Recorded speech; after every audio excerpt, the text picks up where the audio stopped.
नमस्कार मैत्रिणींनो, रंजना किचनमध्ये तुमचं अगदी मनापासून स्वागत आहे.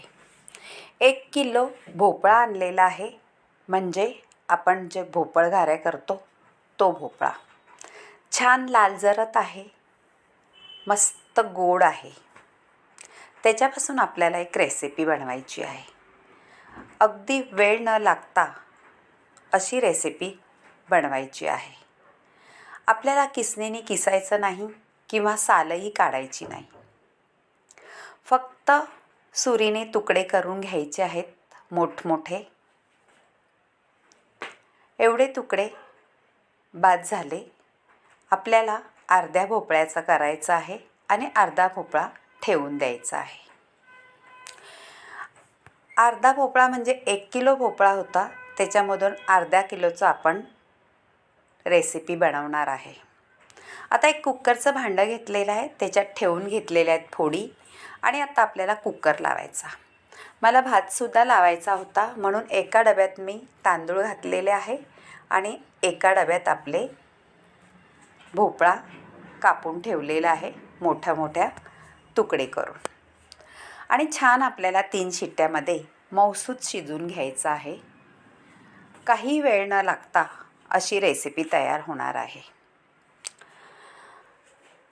आता झालेला आहे पहा कुकर आपला. आणि भोपळासुद्धा सुंदर असा शिजलेला आहे, मऊ एकदम हलव्यासारखा.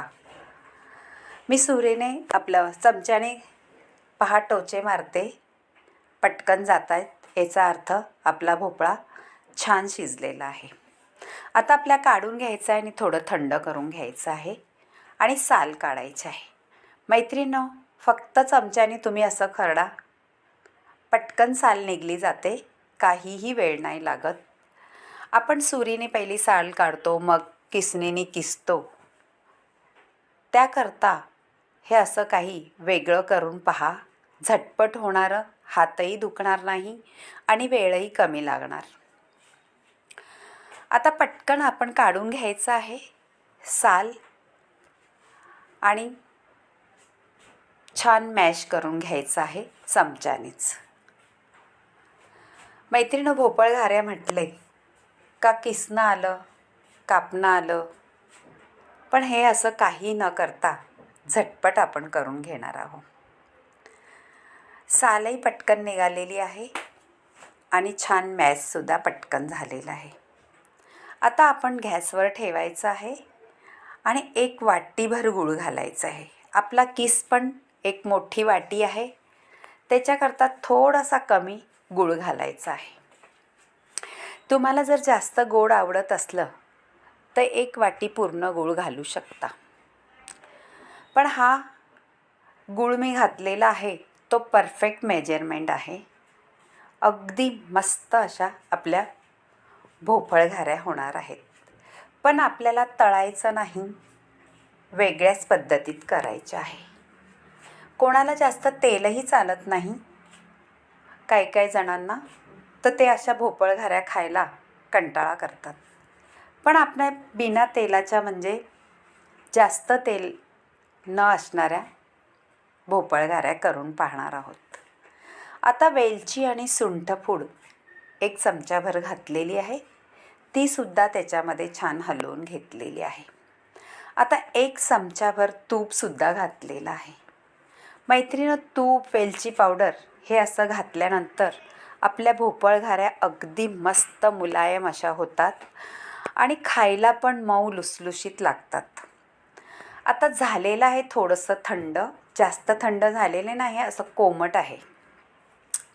त्याच्यात 1 वाटी आपल्याला घालायचं आहे तांदळाचं पीठ आणि 3 वाट्या गव्हाचं पीठ घालायचं आहे. आपल्याला असं हलवून घ्यायचं आहे. 2 वाट्या मी घातलेलं आहे, अजूनही 1 वाटी आपल्याला गव्हाचं पीठ लागणार आहे.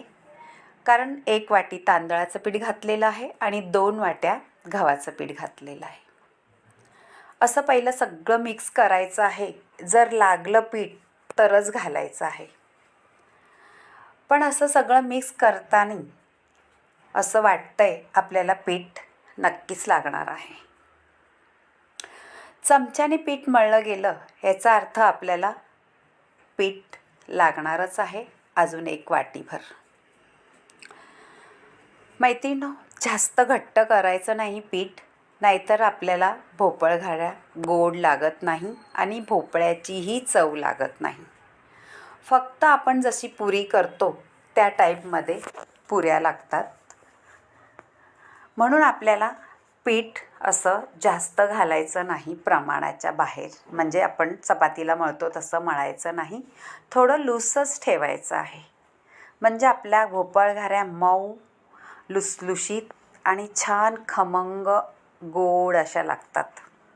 तुम्ही ह्या 4 दिवससुद्धा ठेवू शकता, इतकी भन्नाट रेसिपी होते. मैत्रिणींनो, आता आपल्या झालेलं आहे पीठ मळून ते. आता एक मी छान रुमाल घेतलेला आहे, टोपामध्ये पाणी घेतलेलं आहे आणि त्याच्यामध्ये भिजवून घेतलेलं आहे. तवासुद्धा गरम करायला ठेवलेला आहे सोबतच. आता आपलं पहा पीठ कसं मऊ लुसलुशीत आहे, झटकणी थापलं जातं रुमालावरती. असं रुमालावरती थापून आपल्याला भोपळघाऱ्या करायच्या आहेत, म्हणजे आपल्याला तेल कमी लागतं.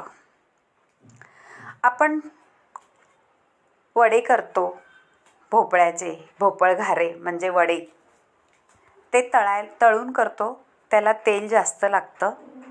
पण असं तुम्ही थापून रुमालावर केलं तर तेलही कमी लागेल आणि छान मऊ लुसलुशीत आपल्या भोपळघाऱ्या तयार होतात. आता झालेली आहे पहा. असे मध्ये होलही पाडायचे आहेत. मैत्रिणी, होल कशाला पाडायचे ते तुम्हाला सांगते. कारण छान पटकन शिजलंही जातं आणि खरपूस कलर येतो त्याला. आणि असं वरून तेल किंवा तूप फिरवलं तर त्या होलामध्ये गेल्यानंतर त्या पदार्थाला छान चव येते आणि कुरकुरीतपणा येतो. आता दुसरीही थापून घेणार आहे. अशाच मी सगळ्या करून घेणार आहे मैत्रिणींनो. आणि पलटी लगेच करायची नाही. वरची बाजू जर सुकली तरच पलटी करायची आपल्याला, नाहीतर आपल्या तव्याला चिटकायची शक्यता असते. गुळाचा पदार्थ आहे. गूळ हे पटकन तव्याला चिटकतं, पण थोडंसं वरचं पीठ सुकलं आणि खालून असं करकुरीत झालं तर काहीही वेळ न लागता पलटी होते. आपल्याला खरडायला सुद्धा लागत नाही तव्याला. इतकी भन्नाट आपली भोपळ्याच्या घाऱ्या होतात मस्त. आता वरून तूप लावायचं आहे, त्याने छान स्वाद तर येतोच, पण तुम्ही ह्या 4 दिवस प्रवासाला सुद्धा घेऊन जाऊ शकता. अशा भोपळघाऱ्या होणार आहेत. मैत्रिणींनो, व्हिडिओ इथपर्यंत पाहिला त्याच्याबद्दल धन्यवाद. आणि तुम्हाला ह्या भोपळघाऱ्या कशा वाटल्या झटपट करायला आणि काही वेळ न लागता, हात न दुखता अशा भोपळघाऱ्या आपल्या झालेल्या आहेत. नक्कीच करून पहा आणि मला कमेंटमध्ये जरूर कळवा तुम्हाला ह्या भोपळघाऱ्या कशा वाटल्यात. कमी तेलाच्या, झटपट होणाऱ्या. मैत्रिणींनो, तुम्हाला जर माझ्या रेसिपी आवडत असली तर एक लाईक जरूर करत जा आणि बाजूला बेल बटन आहे ते सुद्धा दाबा. तुमच्या मैत्रिणीसोबतसुद्धा व्हिडिओ शेअर करा. त्यांना आवडला तर कमेंट करायला सांगा. आणि आपलं हे घरचंच चॅनल आहे असं समजून निःसंकोचपणे तुम्ही मला ह्याच्यात काय बदल करायचा किंवा तुम्ही कशा करता, कुठून पाहता व्हिडिओ, हे सगळं तुम्ही नक्कीच सांगू शकता. मला आवडेल तुम्ही सांगितलेलं वाचायला किंवा ऐकायला. पहा मैत्रिणींनो, आपल्या आता भोपळघाऱ्या झालेल्या आहेत करून, खमंग आणि चटपटीत, रुचकर, मऊ लुसलुशीत अशा टोपलंभर झालेल्या आहेत. कलर तर इतका सुंदर आलेला आहे, असं वाटते माझ्या तर तोंडाला पाणी सुटले. असं वाटतं कधी खाणार. खूप सुंदर कलर आणि तेवढ्यात छान. नक्कीच करून पहा, तुम्हालाही आवडेल. जास्त तेल न खाण्यापेक्षा असं काही करून पहा. आपल्या शरीराला हेल्दी आणि रुचकर.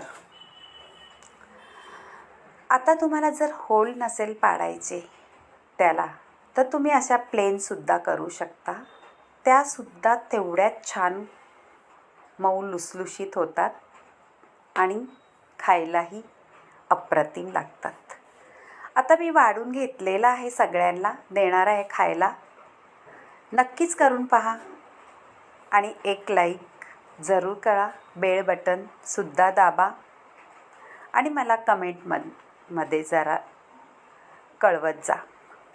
बाय बाय मैत्रिणींनो, भेटूया आता आपण अशाच नवीन रेसिपीमध्ये. त्यापूर्वी मी तुम्हाला सांगणार आहे आपलं स्वास्थ्य आयुर्वेदिक सेंटरचं. पण मी आता तुम्हाला पहिलं तोडून दाखवते भोपळगारी आणि खाऊनही दाखवते. छान झाले आहेत. आता स्वास्थ्य आयुर्वेदिक पंचकर्मा सेंटर, विरार वेस्ट, अगदी स्टेशनजवळ.